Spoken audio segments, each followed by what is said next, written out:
Bonsoir mes frères et sœurs en Christ, que notre Dieu vous bénisse et vous comble de sa douce présence. Aujourd'hui, nous sommes le 27 juillet 2021. Nous allons parler de la paresse spirituelle. Oui, c'est un fléau qui mine et qui touche beaucoup de chrétiens. Ils vont comprendre qu'il est impératif pour nous de nous relever et de renoncer à la paresse spirituelle. C'est quoi la paresse? La paresse, c'est le comportement de quelqu'un qui ne veut faire aucun effort, ou bien qui est lent à réagir, lent à fonctionner. Donc, la paresse spirituelle, c'est le comportement d'un chrétien qui ne fait pas d'effort pour chercher le Seigneur, pour lire sa Bible, pour prier, pour obéir au Seigneur.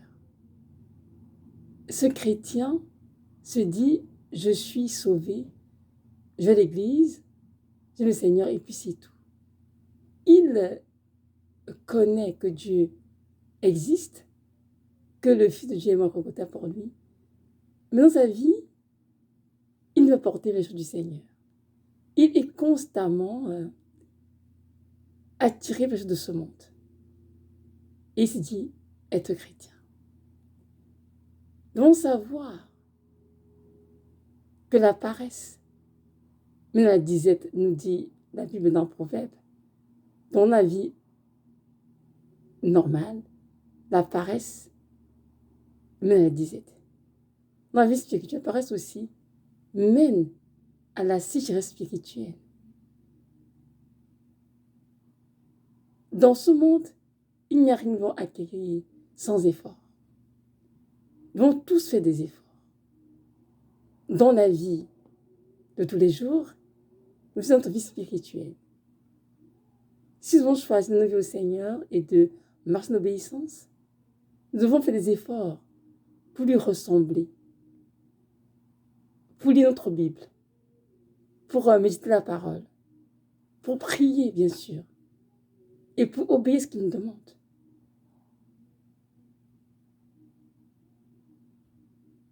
Je me souviens de cette université, je passais des nuits entières à éplucher mes livres de biochimie, de santé, etc. Et un jour, je m'a dit, Evelyne, mon enfant, si tu prenais juste une heure de ce temps, pour la Bible comme ça, tous les jours, ta vie changerait. Ton cœur serait transformé plus rapidement. Et je reconnais qu'à ce moment-là, je lisais ma Bible. Je partais à l'église, hein, c'est vrai, je partais à la chorale, mais sans plus, je n'ai pas vraiment cette soif, cette faim de lire la parole de Dieu. Voyez-vous? Et pourtant, je disais c'était mon Seigneur, je l'aimais, mais ce n'était pas assez. Il fallait que ma vie soit transformée. Et pour ça, j'ai besoin de lire la parole de Dieu, parce que c'est la parole de Dieu qui nous transforme, elle est comme un miroir pour nous. Alors si nous sommes paresseux en ce qui concerne les choses de Dieu,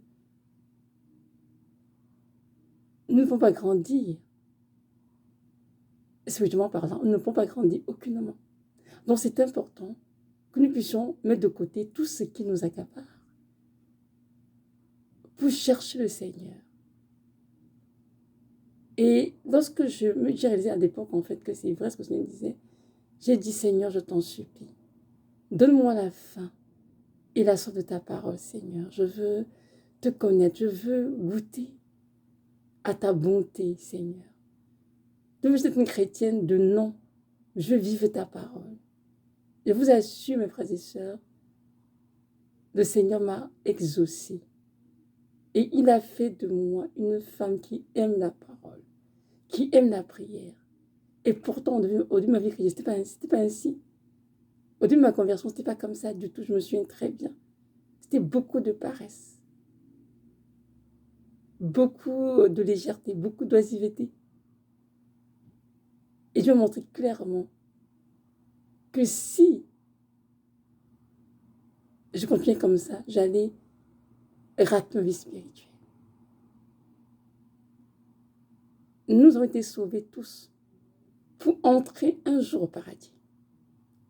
Et il est important de comprendre que ceux qui entrent au paradis sont ceux qui ont connu Christ sur terre, qui ont été transformés,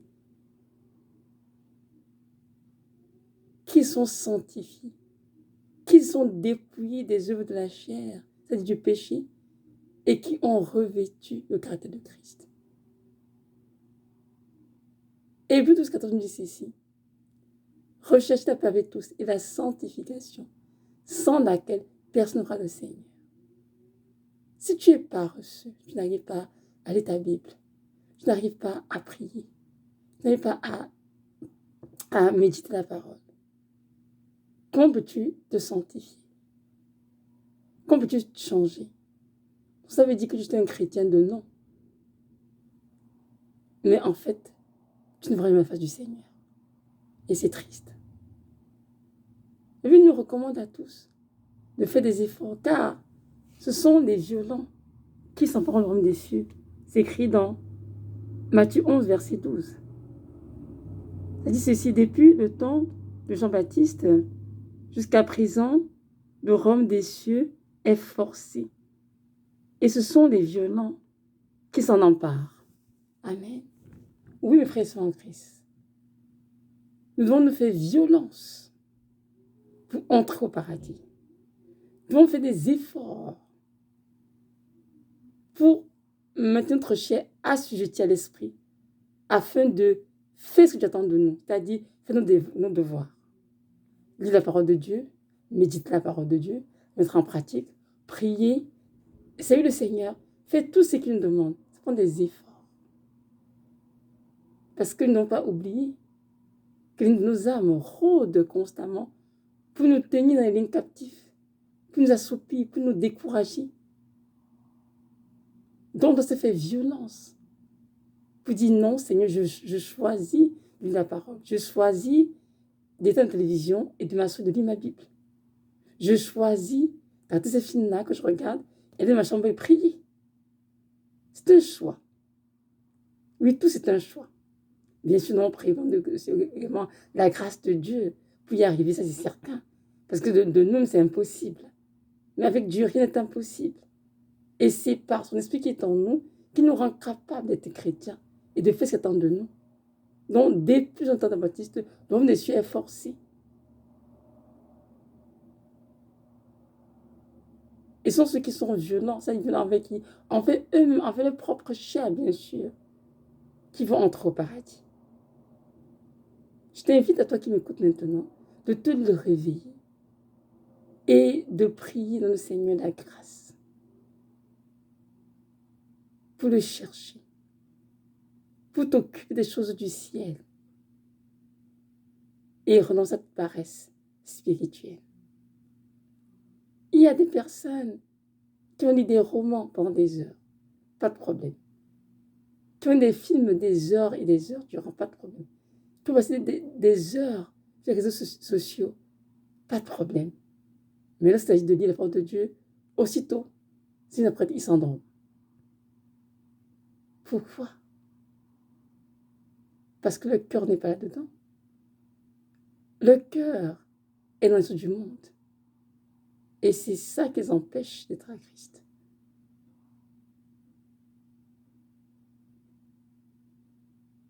Nous faisons tous les efforts pour entrer au ciel. Depuis dont Jean-Baptiste, le message n'a pas changé de nous-mêmes. Repentez-vous, car le royaume des cieux est proche. Et sans repentance, on n'aura jamais la foi du Seigneur, jamais. Et la foi spirituelle est un péché, mais bien sûr. Puisque tu es à fond sur du monde, mais tu n'es pas le temple du Seigneur. Alors que dit être chrétien, dit avoir une relation avec le Seigneur. Tu peux trouver beaucoup de choses pour te justifier. Je travaille, je m'occupe des enfants, je m'occupe de la maison, je fais ci, je fais ça. Mais je peux te dire, mon frère, ma soeur, ces raisons ne sont pas valables dans le Seigneur. Elles ne sont pas valables. Si tu demandes le Seigneur, tu as trouvé du temps pour lui accorder. Et je t'encourage aujourd'hui à faire des efforts pour chercher le Dieu qui t'a créé, qui t'a sauvé. Il a tout le temps dont tu as besoin pour te changer, pour transformer ta vie. C'est important. Matthieu 6,33 dit ceci. Cherchez premièrement le royaume des cieux et sa justice. Et toutes choses seront données par-dessus tout. Donc, je nous invite encore une fois de plus à le chercher en premier. Jésus doit prendre la première place de nos vies. À nous tous qui sommes des chrétiens. C'est très important. Et qui dit être chrétien veut dire chercher Dieu. Lis sa parole, bien sûr. Parce que Jean, chapitre 1, dit Jésus est la parole.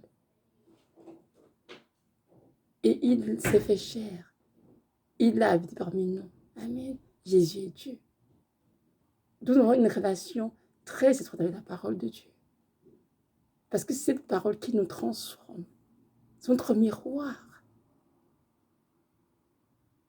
Bien sûr, la prière et les autres sacrements qui viennent avec, c'est très important. Donc, renonçons à la parole spirituelle et choisissons, faites des efforts, par grâce de Dieu, pour nous appliquer à chercher le Seigneur et à faire une devoir spirituelle. C'est très important.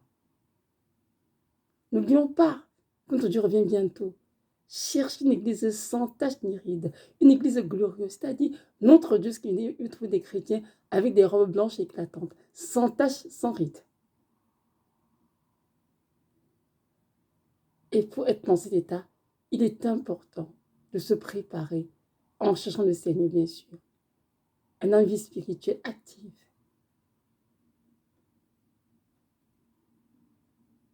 Alors que notre Dieu nous aide tous à renoncer au monde, à renoncer par la spirituelle et à appeler notre cœur à le chercher, tandis qu'il n'est encore prêt.